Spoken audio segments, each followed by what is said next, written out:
वर्षों के लंबे इंतजार के बाद रामपुर तिराहा कांड मामले में उत्तराखंड आंदोलनकारियों को राहत देने वाली खबर सामने आई है। मुजफ्फरनगर की अदालत ने पीएसी के 2 सिपाहियों पर दोष सिद्ध करते हुए आजीवन कारावास के साथ अर्थदंड के रूप में 50-50 हजार रुपए का जुर्माना लगाते हुए सजा सुनाई है। कोर्ट ने यह भी माना है कि ये घटना देश को झकझोर कर रख देने वाली थी। रामपुर तिराहा कांड में सामूहिक दुष्कर्म, लूट, छेड़छाड़ और साजिश रचने के मामले में अदालत ने 30 वर्षों के लंबे इंतजार के बाद आखिरकार अपना फैसला सुनाया है।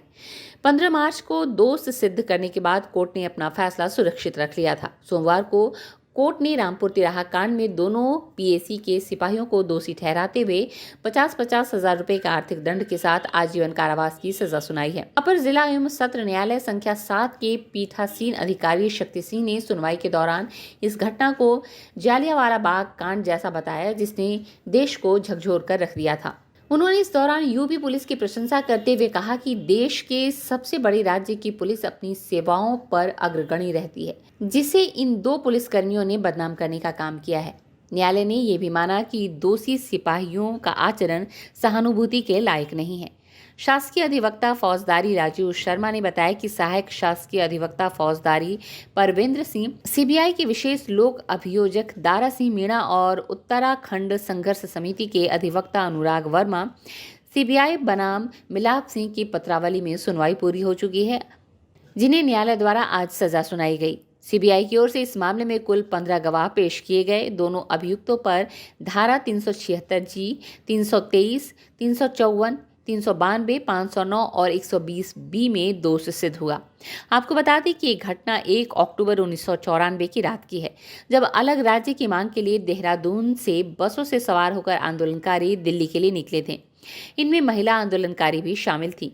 रात करीब 1 बजे रामपुर तिराहा पर बसों को रोका गया। दोनों दोषियों ने बस में चढ़कर महिला आंदोलनकारियों के साथ छेड़छाड़ और दुष्कर्म किया, जिससे कोर्ट ने आज दोनों आरोपियों को दोषी करार देते हुए सजा सुनाई है। दोनों दोषी उस समय पीएसी गाजियाबाद में तैनात थे। सिपाही मिलाप सिंह मूल रूप से एटा का रहने वाला है और दूसरी ओर आरोपी सिपाही वीरेंद्र प्रताप मूल रूप से सिद्धार्थनगर का रहने वाला है। स्ट्रीट बस के लिए मुजफ्फरनगर से आशीष कुमार की रिपोर्ट। उत्तराखंड के आंदोलनकारियों पर 2 अक्टूबर 1994 को जो घटना हुई थी, उसके संबंध में जो मामला महिलाओं के साथ रेप हुआ था, उसके संबंध में मामला थाना छपार पर दर्ज हुआ था। उस मामले में 2 अभियुक्तों को दोषित किया गया था। आज उस मामले में माननीय न्यायालय द्वारा उनके दोष सिद्धि पर अपना निर्णय सुना है। दोनों अभियुक्तों को आजीवन कारावास से दंडित किया है तथा दोनों ही अभियुक्त मिलाप सिंह व वीरेंद्र प्रताप को 50-50 हजार रुपये के अर्थदंड से भी दंडित किया गया है। 376 2G, 392, 354 और 509 में दोनों अभियुक्तों को दंडित किया गया है। इसमें सीबीआई के लोक अभियोजक दारा सिंह, एडीजीसी परविंदर कुमार, एसआई पुरुषोत्तम कुमार और महेश यादव जो पैरोकार है सीबीआई के, उनके द्वारा लगातार इस मुकदमे में पैरवी की गई है। माननीय न्यायालय द्वारा इस मामले में कितनी गंभीरता से इस मामले को उन्होंने सुना है, इसमें अपना निर्णय सुना है। उनके जजमेंट में उनकी भावनाओं को भी, उनका जजमेंट जो है वो उनकी भावनाओं को भी दिखाता है। उन्होंने इस कांड की तुलना जलियांवाला बाग जो बड़ी घटना हुई थी उस कांड से की है। गांधी जयंती के दिन ये घटना घटित हुई तो गांधी जी के सिद्धांतों को भी, उन गांधी जी की भावनाओं को, उनके अहिंसा के सिद्धांतों को माननीय जज साहब श्री शक्ति सिंह ने अपने इस निर्णय में सुना है, जिससे लगता है कि माननीय न्यायालय भी उन महिलाओं के प्रति जो उन पर अत्याचार हुआ था, उस अत्याचार को लेकर कितने गंभीर थे, उन्होंने अपनी भावनाओं को इस मामले में, इस निर्णय में व्यक्त किया है। देश को झकझोर देने वाली घटना से पूरी तरफ झकझोर देने वाली बड़ी घटना थी और आज निश्चित रूप से उत्तराखंड के हर व्यक्ति के प्रति, उत्तर प्रदेश के हर व्यक्ति के प्रति, नहीं सिर्फ बल्कि भारत के हर व्यक्ति के प्रति न्याय हुआ है और एक मैसेज समाज में गया है कि अपराध करने वाला, चाहे वो किसी भी व्यवस्था से जुड़ा हुआ हो, वो न्याय के शिकंजे में एक दिन आएगा और वो बच नहीं पाए। पुलिस की जिम्मेदारी को माननीय जज साहब ने अपने आदेश में, अपने निर्णय में कोट किया है। उत्तर प्रदेश पुलिस की सराहना करते हुए उन्होंने कहा है कि उत्तर प्रदेश पुलिस लगातार न्याय के मामलों में, लगातार साक्ष्य जो माननीय न्यायालय के समक्ष आता है उन्हें सुरक्षा प्रदान करने के मामले में लगातार अग्रणी रहा है। सबसे बड़ा बल उत्तर प्रदेश पुलिस है और उत्तर प्रदेश पुलिस की अगर कुछ व्यक्ति इस तरह का व्यवहार करते हैं तो पूरा पुलिस बल इससे प्रभावित होता है। तो पुलिस बल की प्रशंसा करते हुए इन दोनों अभियुक्तों को, जिन्होंने पुलिस के नाम को कलंकित किया है, उत्तर प्रदेश पुलिस के नाम को, दोनों अभियुक्तों को सजा सुनाई। वर्मा है और मैं उत्तराखंड संघर्ष समिति के एडवोकेट हूँ और इस केस की पैरवी कर रहा हूँ। आज को जो जजमेंट आई बड़ी क्या जजमेंट में खास रहा है?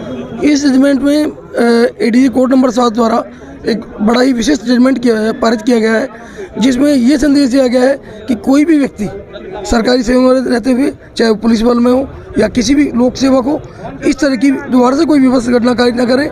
और आम जनमानस में इस जजमेंट का संदेश जाएगा, जिससे न्यायालय के प्रति ये प्रूव होगा कि चाहे वो घटना 30 साल पहले की गई हो, इस तरह की पुनरावृत्ति कोई भी व्यक्ति ना करे, चाहे वो पुलिस हो या कोई व्यक्ति हो।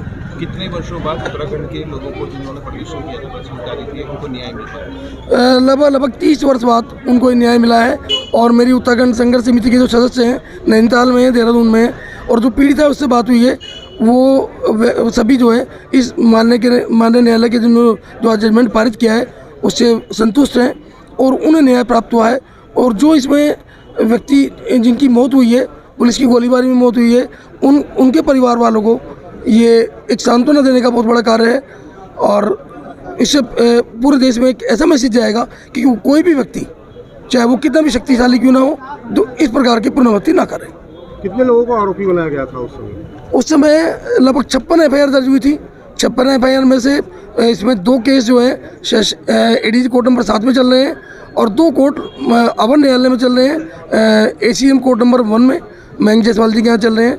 आरोपी कुछ की इसमें मृत्यु हो चुकी है और कुछ अभी एक सेशन न्यायालय में एडीजी कोर्ट नंबर 7 में एक सेशन ट्रायल पेंडिंग है, जिसमें अभी साक्ष्य की प्रक्रिया चल रही है। तत्कालीन डीएम एसएसपी को भी आरोपी बनाया गया था। तत्कालीन डीएम एसएसपी को भी आरोपी बनाया गया था, लेकिन वो हाई कोर्ट गए और हाई कोर्ट जाने के बाद सुप्रीम कोर्ट गए। उनके खिलाफ 197 की परमिशन नहीं मिल पाई, जिसके खिलाफ बल्कि अभी एक रिट पेंडिंग है। अगर रिट में हाई कोर्ट परमिशन दे देती है, क्योंकि उसके खिलाफ हम सुप्रीम कोर्ट गए थे, सुप्रीम कोर्ट ने कहा कि आप दोबारा से हाई कोर्ट में जाओ, अभी रिट वहाँ पर पेंडिंग है। अगर वो रिट हमारे पक्ष में डिसाइड हो जाती है तो उनको के खिलाफ भी कार्रवाई की जाएगी।